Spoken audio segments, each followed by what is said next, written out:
I'm Doug Chadwick. I studied mountain goats for 7 years in the Montana Rockies, 4 of them on the edge of the Bob Marshall Wilderness and 3 in Glacier National Park. This is a very slow reproducing animal on the very edge of existence, living higher and steeper than any other hoofed animal on the continent. They're very slow growing. When they're a year old, they may weigh 25 pounds.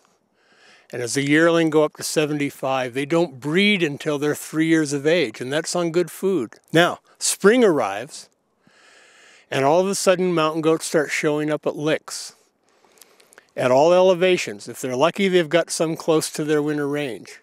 But many of them are moving across valleys. I've seen them swim rivers, and they crave that salt. Now, nobody can tell you exactly what's going on with this salt craving. This is the general agreement.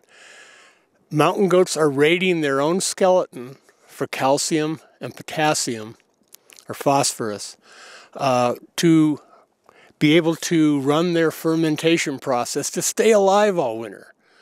So, they're a big fermentation vat down there. The microbes are doing the work. And they've got to have this precisely balanced. And to do that, you need certain chemical ions. And they have to go replace that in the spring from salt licks. Absolutely crucial. And they obviously crave it. They'll travel so far to get it.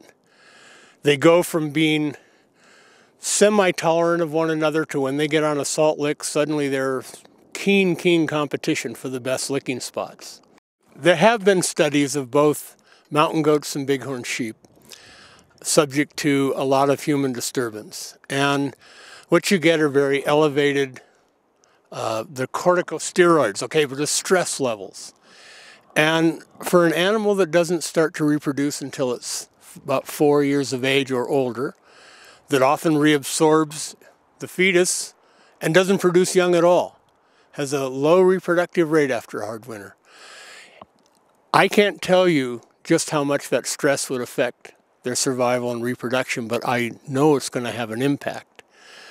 And it may be just a couple of encounters with people. It may be having to go a little harder route to get to where they need to go. But that's going to have a telling effect on the population.